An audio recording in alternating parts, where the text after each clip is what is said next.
Modern life is kind of strange when you stop and think about it. Most of us reach for our phone as soon as we wake up. We'll scroll and scroll and scroll, looking at thousands and thousands of posts of people we don't know and things we don't really care about. It's nothing but politics, controversy, and people complaining. And sure, you might see something funny every once in a while, but you're never truly satisfied. Hours and hours will go by scrolling, and at the end of the day, we won't remember any of those unimportant things. It just feels like we're wasting our lives plugged into this dopamine machine. I just feel like there's gotta be more to life than this. So I came out here to think about it.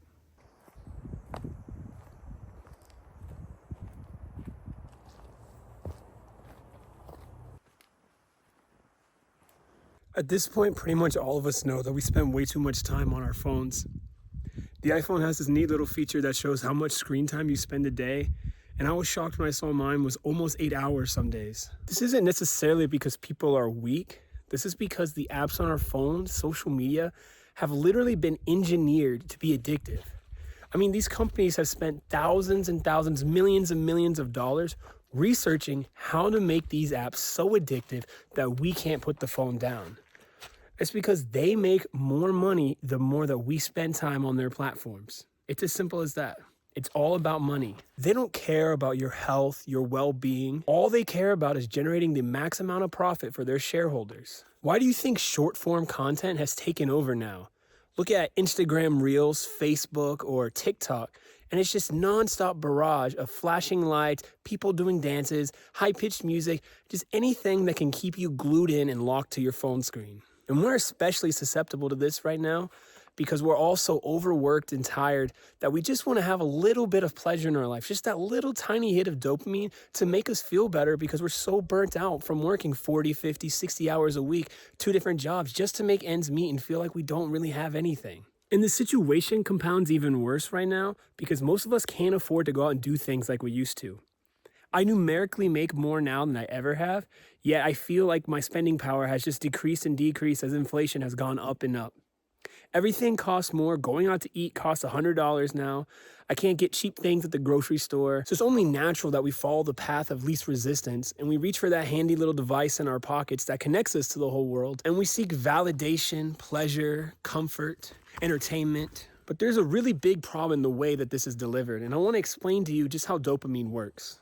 Dopamine is our brain's reward chemical, and it's used to help reinforce behaviors that the brain believes are good for us.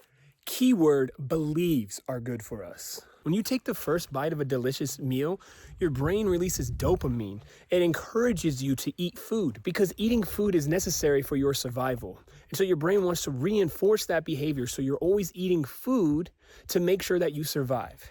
It's the same reason why sex feels good, why sleeping feels good, why so many other things that are necessary for our survival feel good because our brain wants us to repeat those behaviors. However, this modern society has screwed that whole entire system up. See, the way it's supposed to work is when you work really hard at something, when you struggle and achieve something. Think about going to university for years and finally getting your degree. Think about trying to draw a picture that you've been working for months on and you finally finish it. Anything that you had to put in a lot of effort to make happen, when you achieve that goal, you feel great. That is how the dopamine system is supposed to work. But what this modern society has done, it has given us these really easy access points of dopamine where we don't have to struggle, where we don't have to work. And what happens is that we're getting so flooded with dopamine all the time that our body builds a resistance to it. That dopamine is less effective than it used to be. It doesn't make us feel as good as it used to. That's why you think about now when you play video games, how you don't really enjoy them the way you did when you were a kid. And things get even worse because most of us have one of these modern day addictions. We have our nicotine vapes, we overuse marijuana, we drink too much, or we binge Netflix and social media all the time. There's so many things in this modern society that are designed to keep us addicted. And when I say designed to be addicted, I mean that literally. These people have the top scientists and engineers in this world doing psychology on people to figure out what keeps us hooked. So you're not a weak person if you've fallen into these traps. It just means that you're a victim of this modern society. But the good news is there's a better way. I want you to think about this. Humans have lived and survived for thousands and thousands of years. In the majority of that existence, we lived outside, with the land, with nature. This modern life as we know it has only been around for about 100 years. People didn't have cell phones, computers, anything to entertain them other than what was outside and what they could create themselves. This forced people to use their imagination in their brains and to also have connection with other people. They didn't just reach for a nifty little device in their pocket. They connected them to the whole world and had infinite entertainment for them on demand. Anything that they felt good about, they had to work for. And that work is what's important. That work is what we're missing in this society. That is why so many people feel lazier than they've ever felt, why they feel unmotivated, why they feel washed up, why they feel like they can't accomplish anything, because our brains are fried from this modern world. I mean, just to illustrate how quickly the times have changed, my own grandfather lived on a farm that didn't have running water. He used an outhouse his whole life. He did not learn how to read until he was already an adult because he went to church and the church taught him how to read. Now, I'm not saying this to knock my grandfather or anything. He was an awesome man, but I just want to show how quickly the times have changed. We really weren't built for this environment. We evolved slowly over thousands and thousands of years with nature. We lived outside with the land, with what we were given by the earth. The brain wasn't designed to constantly take in information and stimulus. The brain needs periods of time where it's just still, where it's quiet, where it's bored. But we don't have that in this modern world. I've talked about this before. People nowadays are terrified to be still, to be quiet, to not reach for their phones the second that there's a dull, empty space. Why is that? Why do we feel so uncomfortable, so awkward when it's quiet? Why do we feel like every single waking moment needs to be filled with stimulation? I believe it's because we've been taught that by the world we live in. As I'm spending time out here in nature, I'm just enjoying the stillness of it, the peace, the serenity. There's nothing going on. There's not many people walking this trail. It's just me, the air, the trees, the dirt, the occasional bird. And when I stop like that, there's nothing. I think this starts to reset the mind, to reset our energy, to bring us down to a baseline. And it's only natural at first that the brain wants to fill these empty gaps. If you've ever tried to start a meditation practice, you know firsthand how difficult this is. But just take some time. Take it slow. Take it easy. It's okay for there to be nothing. You don't need to be entertained every single moment of every single day. You can just be, and you are perfectly fine as you are. Nothing needs to change. You can just be. You can just exist. It's funny that we feel that way sometimes, right? That we can't just exist in this world, that simply being somewhere and doing something might make people look at us funny. We might be awkward for looking around. I mean, think about that. Think about going to the park and just looking around. People might think you're weird, huh? The reality is, nobody really cares. Everyone is so wrapped up in their own mind that no one really has time to pay attention to you. And even if they do pay a little bit of attention to you, the reality is, it's just not a big deal. That is their problem. Whatever thoughts they may think that are negative, that exists within their own head. That is their own negative energy, and you don't need to burden yourself with that. I feel like even my tone of voice has changed in the process of me making this video. And it's just wonderful how this happens, because the nature isn't stimulating me, it's grounding me. It's grounding me to my roots, to where I know I came from, to where I know I belong. Many of us have these artificial schedules that sometimes are out of our control. I mean, I know for a long time I worked as a bartender, and so I'm starting work at 4 p.m. in the afternoon, and I'm not getting home until 3 a.m. in the morning. And, you know, many people work shift work, many people work at night. And that really just goes against our biology, because most people will wake up with the sun and go to sleep when the sun goes down.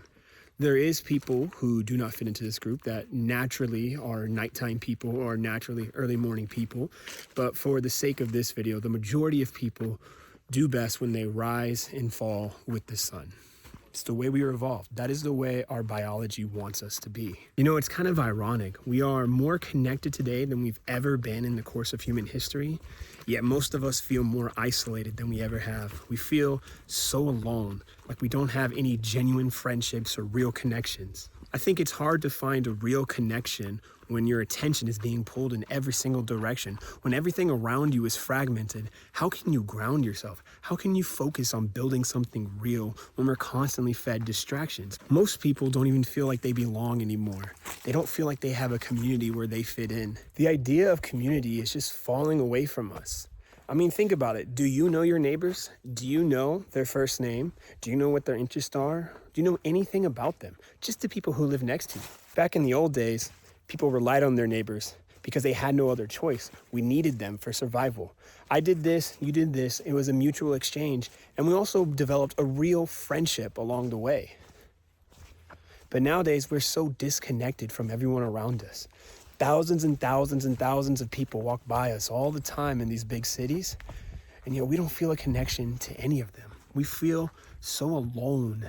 And it's just a really sad state of affairs because the human brain craves connection. It craves friendship, relationship, romance. It craves being with other people. We're social animals after all. Being a lone wolf is not good for us. And our self-esteem has plummeted as well. We're always seeing celebrities with their multi-million-dollar fortunes, their giant houses, and their fancy cars. And we feel like we're not good enough because we don't have those things. We feel like we're only worthy if we reach success by the traditional standards. But the reality is, there is no real measure of success. The only thing that I think makes a person rich is if they're living a happy life. Do you love your life? Then you're rich. Are you unhappy in your life? Then you're poor. It's really as simple as that. There's no formula. There's no one you need to compare yourself to. No certain dollar amount that you need to make. You don't actually need to do anything. Just love your life.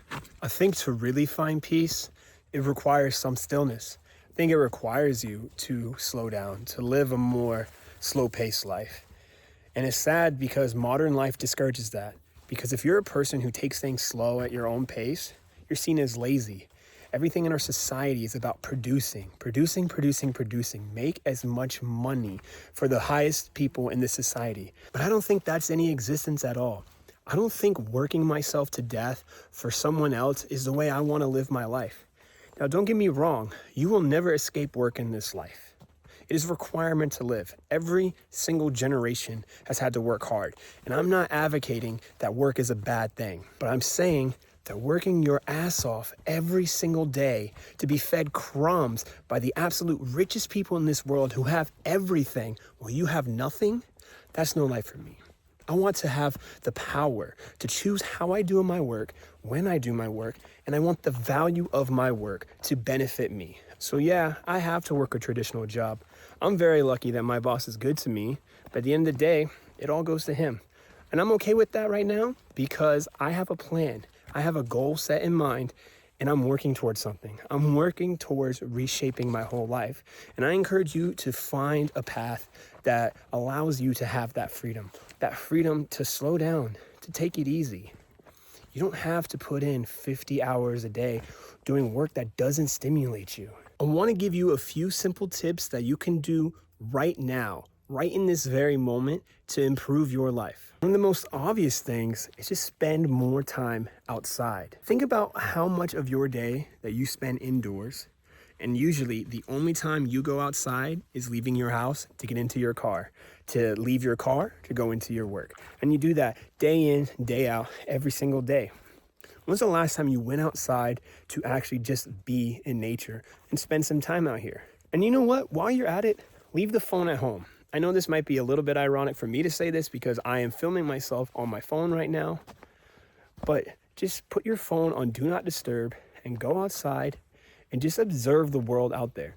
There is so much beauty for you to explore, for you to discover, just waiting out there. Spend some time alone with your thoughts. Analyze what it is that's going on in your head and look within yourself to find what it is you desire in the path that you know deep down that you need to walk. For me personally, the only social media I have is YouTube. I don't use Facebook very much. I don't use Instagram, and I never have had a TikTok because it's always overwhelmed me since the day it came out. And I encourage you to either delete or at least severely limit your usage of social media, because I don't really think there's that much good that comes from using it. And people might object to this and say, oh, but I have my family and friends on there. Well, the way I look at it is anyone that is important enough to me that I actually want to be updated with their life, they have my phone number. I can give them a call and check in with them at any time.